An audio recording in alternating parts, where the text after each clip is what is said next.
Hello guys, நான் அசோக் வெங்கடேஷ். இன்னைக்கு உங்ககிட்ட நம்மளுடைய கான்ஸ்டியூஷனில் இருக்கக்கூடிய ஆர்டிகல் 368 என்ன சொல்லியிருக்காங்க அப்படிங்கிற டீட்டெயில்ஸ் தாங்க இந்த வீடியோவில் உங்கள்கிட்ட சொல்ல போகிறேன். ஆர்டிகல் 368 என்ன சொல்லியிருக்காங்கன்னா, நம்மளுடைய கான்ஸ்டியூஷனில் ஏதாவது ஒரு அமெண்ட்மெண்ட் ஏற்படுத்தணும்னா அதுக்கு பார்லிமெண்ட்டுக்கு மட்டுமே அதிகாரம் இருக்குங்க. கான்ஸ்டியூஷனுடைய பேஸ் எந்த ஒரு வகையிலுமே அஃபெக்ட் ஆகாத அளவுக்கு பார்லிமெண்ட்டால் கான்ஸ்டியூஷனில் அமெண்ட்மெண்ட் எடுத்து வர முடியுங்க. பேஸ் அஃபெக்ட் ஆகக்கூடாதுன்னு அதுக்கு என்ன அர்த்தம்னா, நம்மளுடைய நாடு ஒரு டெமோக்ரஸி நாடு, ஒரு ஜனநாயக நாடு. இந்த ஜனநாயகம் எந்த ஒரு வகையிலுமே பாதிக்கப்படுற அளவுக்கு நம்மளுடைய பார்லிமெண்டால கான்ஸ்டியூஷன்ல அமெண்ட்மெண்ட் எடுத்து வர முடியாதுங்க. ஜனநாயகம் எந்த ஒரு வகையிலுமே பாதிக்கக்கூடாது, மக்களாட்சி எந்த ஒரு வகையிலுமே பாதிக்கக்கூடாது. அந்த அடிப்படையில் பார்லிமெண்டால கான்ஸ்டியூஷன்ல அமெண்ட்மெண்ட் எடுத்து வர முடியுங்க. ஃபார் எக்ஸாம்பிளுக்கு இன்னைக்கு நம்மளுடைய நாடு, வெளிநாட்டில் நம்மளுடைய நாட்டை எப்படி சொல்லுவாங்கன்னா டெமோக்ரஸி ஆஃப் இந்தியா அப்படின்னு சொல்லிட்டு சொல்லுவாங்க. இதை வந்துட்டு ஒரு கிங்டம் ஆஃப் இந்தியா அப்படின்னும், அல்லது இஸ்லாமிக் ஸ்டேட்ஸ் ஆஃப் இந்தியா அப்படின்னும், அல்லது கிறிஸ்டியானிட்டி ஸ்டேட்ஸ் ஆஃப் இந்தியா அப்படின்னும், அல்லது ஹிந்து ஸ்டேட்ஸ் ஆஃப் இந்தியா அப்படின்னும் எந்த ஒரு வகையிலுமே பேரை மாற்ற முடியாதுங்க. எப்பவுமே நம்மளுடைய நாடு டெமோக்ரஸி ஆஃப் இந்தியா அப்படின்ற பேர்ல மட்டும்தான் இருக்கும். இது வந்து ஒரு ஜனநாயக நாடா மட்டும்தான் இருக்கும். ஒரு மன்னராட்சி கொண்ட நாடாகவோ அல்லது ஒரு குறிப்பிட்ட மத நாடாகவோ அறிவிக்க முடியாது. இதனால்தான் இதை வந்துட்டு பேஸ் எந்த ஒரு வகையிலுமே அஃபெக்ட் ஆகாத அளவுக்கு கான்ஸ்டியூஷன்ல அமெண்ட்மெண்ட் ஏற்படுத்த முடியும் அப்படின்னு ஆர்டிகல் 368 சொல்றாங்க. பிளஸ் அதோட சேர்த்து ரெண்டு வகையா கான்ஸ்டியூஷன்ல அமெண்ட்மெண்ட் எடுத்துட்டு வரலாங்க. ஒன்னு சிம்பிள் மெஜாரிட்டி, ரெண்டாவது special majority with state approvals. Simple majority அப்படின்னா என்னன்னா, இன்னைக்கு லோக்சபால 543 மெம்பர்ஸ் இருந்துட்டு இருக்காங்க. இன்னைக்கு ஏதாவது ஒரு அமெண்ட்மெண்ட் எடுத்து வரணும் அப்படின்னு வச்சுக்கோங்களேன், லோக்சபால 500 பேர் மட்டுமே பிரசென்ட் ஆயிருக்காங்க அப்படின்னா 251 பேர் சப்போர்ட் பண்ணும். அப்படி சப்போர்ட் பண்ணிட்டாங்கன்னா அந்த ஒரு பர்டிகுலர் அமெண்ட்மெண்ட்டுக்கு உண்டான பில் ராஜ்யசபாவுக்கு மூவ் ஆகும். ராஜ்யசபாவில் 245 மெம்பர்ஸ் இருந்துட்டு இருக்காங்கன்னா இன்னைக்கு வந்துட்டு 200 பேர் மட்டுமே பிரசென்ட் ஆயிருக்காங்க அப்படின்னு வச்சுக்கோங்களேன், 101 பேர் அப்ரூவ் பண்ணும். அப்படி அப்ரூவ் பண்ணிட்டாங்கன்னா அது அங்கேருந்து பிரசிடென்ட்டுக்கு மூவ் ஆகும். பிரசிடென்ட் சைன் பண்ணிட்டாருன்னா அந்த ஒரு பர்டிகுலர் அமெண்ட்மெண்ட்டை எடுத்து வந்துடலாங்க. இது simple majority. Special majority with state approvals அப்படின்னா என்னன்னா, 2/3 அப்ரூவல் வேணுங்க.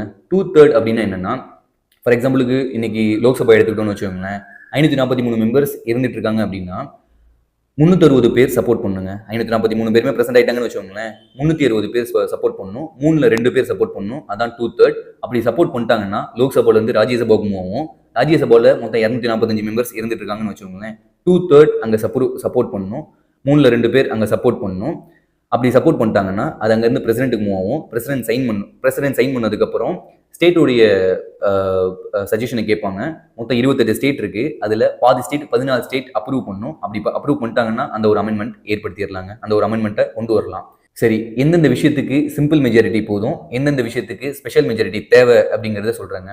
எந்தெந்த விஷயத்துக்குலாம் சிம்பிள் மெஜாரிட்டி போதும் அப்படின்னா, எம்பிகளுடைய சம்பளத்தை உயர்த்தணும் அப்படின்னு வச்சுக்கோங்களேன். எம்பிகளுடைய சம்பளத்தை உயர்த்தணும்னா அதுக்கு சிம்பிள் மெஜாரிட்டி போதும். ஒரு ஸ்டேட்டை ரெண்டா பிரிக்கணும் அப்படின்னாலோ, ஒரு ஸ்டேட்டுக்கு வேற ஏதாவது ஒரு பேர் வைக்கணும் அப்படின்னாலோ, இல்லை அந்த ஸ்டேட்டுடைய பேர்ல ஏதாவது ஒரு கரெக்ஷன் பண்ணணும் அப்படின்னாலே சிம்பிள் மெஜாரிட்டி போதுங்க. ஃபார் எக்ஸாம்பிளுக்கு நம்ம ஆந்திராவை எடுத்துக்கணும்னு வச்சுக்கோங்களேன், ஆந்திராவில் நடுவில் ஒரு கோட்டை போட்டு வடதிசையில் இருக்கிறது தெலுங்கானா அப்படின்னும், தென்திசையில் இருக்கிறது ஆந்திரா அப்படின்னும் பேர் வச்சிட்டாங்க. இப்படி இடையில ஒரு கோட்டை போடுறதுக்கும் பேர் மாற்றம் செய்யறதுக்கும் ஒரு சிம்பிள் மெஜாரிட்டி பார்லிமெண்ட்ல கிடைச்சா போதுங்க. இந்த ஒரு விஷயத்தை ஏற்படுத்திடலாம்.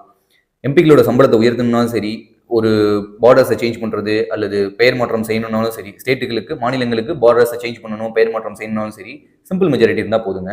அதே ஸ்பெஷல் மெஜாரிட்டி எதுக்கெல்லாம் தேவை அப்படின்னா குடியரசுத் தலைவருடைய எலெக்ஷன். ஏன்னா குடியரசுத் தலைவருடைய எலெக்ஷனில் நம்ம எம்எல்ஏக்களும் சம்மந்தப்பட்டிருக்காங்க. இதுக்கு வந்துட்டு ஸ்பெஷல் மெஜாரிட்டி தேவை. அடுத்து ஹைகோர்ட், சுப்ரீம் கோர்ட் சம்மந்தப்பட்ட ஏதாவது ஒரு அமெண்ட்மெண்ட் அப்படின்னாலும் ஸ்பெஷல் மெஜாரிட்டி வித் ஸ்டேட்டுடைய அப்ரூவல் தேவை. அடுத்து மத்திய மாநில அதிகாரங்கள் அப்படின்னு சொல்லிட்டு ஒரு இருக்கு. மத்திய மாநில அதிகார பகிர்வு அப்படின்னு சொல்லிட்டு ஒரு சில விஷயங்கள் இருக்கு. இதுக்கும் special majority with state approval தேவைங்க.